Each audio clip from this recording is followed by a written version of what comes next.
Bonjour Cassiopée. Bonjour Mia. Entrons dans l'église et je te mets au défi de trouver ici la date de reconstruction de celle-ci. J'ai trouvé.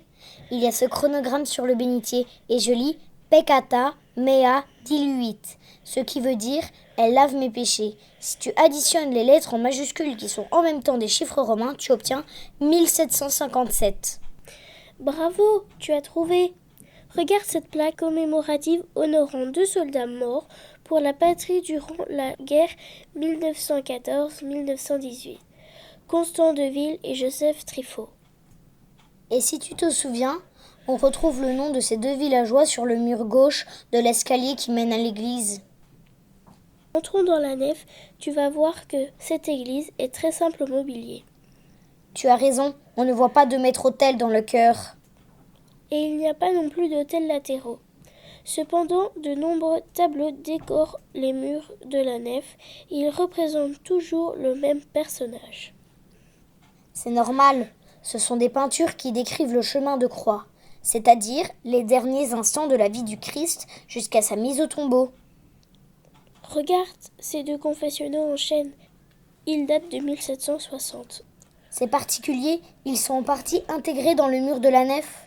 Ils ont donc été réalisés 3 ans après la reconstruction de l'église, si je calcule bien.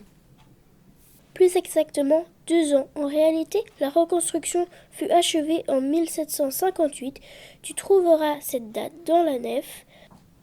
Connais-tu le saint au-dessus du confessionnal de droite ?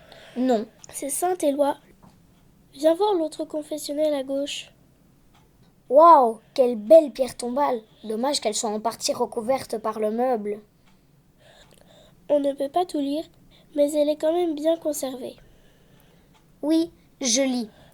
Ici gisent noble Claude de Hallet, de Morlaix qui trépassa le, octobre 1638, et noble Marie de Glim, sa compagne, décédée le 15 février 1625. Priez Dieu pour leurs âmes. Sais-tu que Claude de Hallet était écuyer et descendant d'une famille noble de la région ?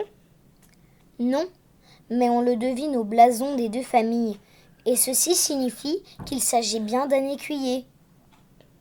Et voici une des pièces les plus anciennes de l'église, les fonts baptismaux. Ils sont en pierre bleue et datent du XVIIe siècle.